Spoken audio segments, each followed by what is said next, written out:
রাজধানীতে একটি অনুষ্ঠানে দেশের বিভিন্ন ইস্যুতে, সাম্প্রতিক বিভিন্ন ইস্যুতে বেশ কিছু অনেকটা খোলামেলা মন্তব্য করেছেন এবং সেটি নিয়ে গত কয়েকদিন ধরে তার বক্তব্যের পক্ষে বিপক্ষে নানান ধরনের আলোচনা, সমালোচনা, ব্যাখ্যা বিভিন্নভাবে উঠে আসছে টেলিভিশনের টক শোগুলো থেকে শুরু করে রাজনৈতিক মহলে।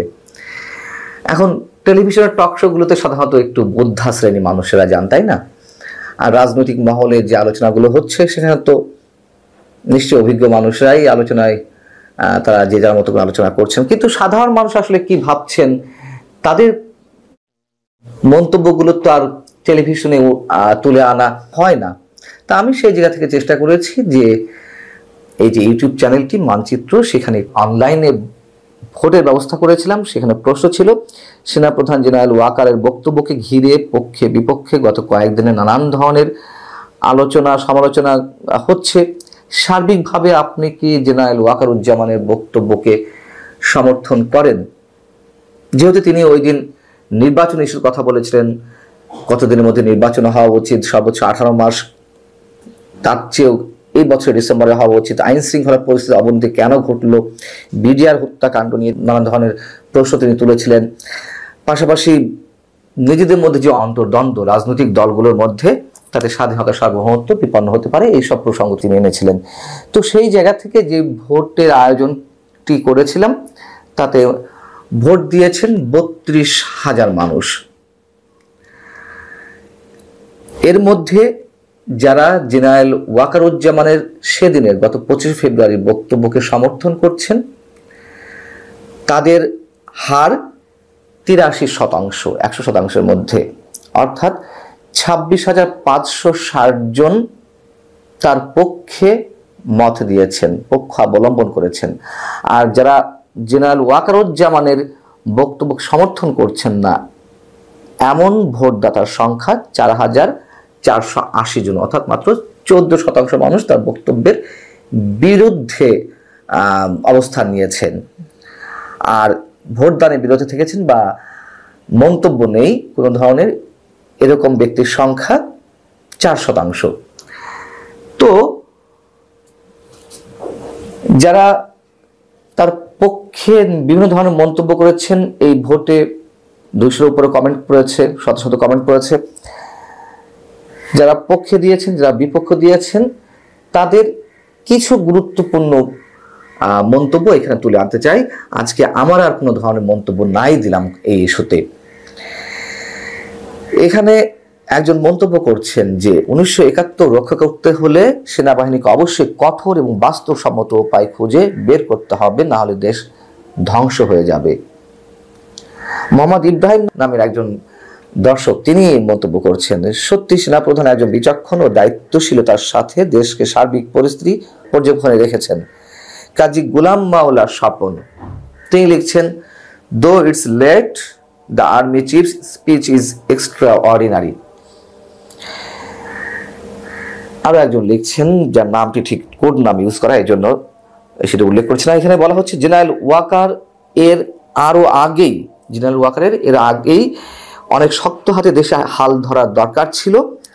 গণভবন বা ধানমন্ডির 32 নম্বর বঙ্গবন্ধুর বাড়ি ভাঙার ব্যাপারে ওনারা ঠেলাঠেলি আচরণে দেখেছে ওনাদেরকে, অর্থাৎ সেনাবাহিনী নীরব ভূমিকা পালন করেছে। কেন করেছে সেটি অনেক বড় ধরনের প্রশ্ন। সেই জায়গা থেকে তিনি বলছেন সব কিছুর জন্য উনি দায় এড়াতে পারেন না। উনি 5 তারিখে বলেছিলেন, আমি আপনাদের সব দায়িত্ব নিলাম, অর্থাৎ 5 আগস্ট যেদিন শেখ হাসিনা দেশ ছাড়তে বাধ্য হলেন বা দেশ ছেড়ে চলে গেলেন। আহমদ রিয়াজ তিনি বলছেন, দেশের সার্বিক কল্যাণে বক্তব্যটি ছিল অবশ্যই সমর্থনযোগ্য।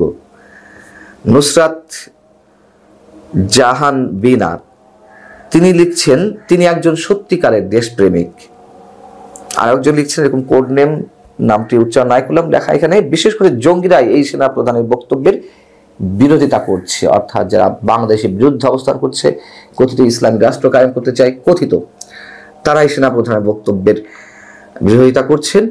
রাফাত শুভ তিনি লিখছেন, আগে আমাদের মতো সাধারণ মানুষের নিরাপত্তা নিশ্চিত করতে হবে। দ্রব্যমূল্যের দাম নাগালের বাইরে, লোডশেডিং শুরু হয়ে গেছে, রাতে বাসায় নিরাপদ বোধ করি না, রাস্তায় পরিবার নিয়ে চলাফেরা করতে ভয় হয়।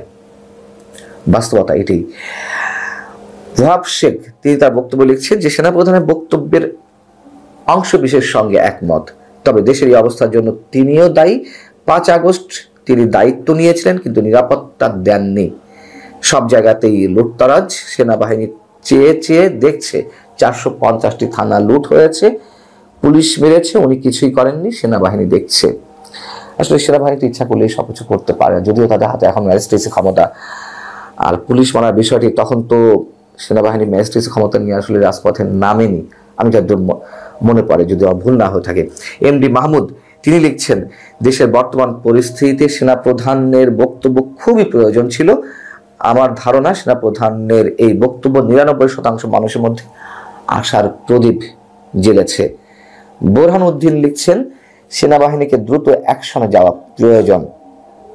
এমডি আলাউদ্দিন তিনি লিখছেন উনি বক্তব্য দিয়েই দায় সারলে হবে না, কারণ উনি বলেছেন ওনার উপর আস্থা রাখতে গিয়ে আজকে দেশের কি অবস্থা, উনি যদি এখন দায়িত্ব না নেন দেশ ধ্বংস হয়ে যাচ্ছে বা যাবে। মুজাফফর হোসেন তিনি লিখেছেন সেনাবাহিনী ব্যর্থতার পরিচয় দিয়েছে। জেসি বাড়ি তিনি বলছেন যারা যেমন তারা সেভাবেই নিচ্ছে এবং সেভাবেই দেখছি। তো এরকম আমি এখানে আসলে যে নেগেটিভ কথাগুলো তার সম্বন্ধে সেটি বরং তুলে ধরলাম।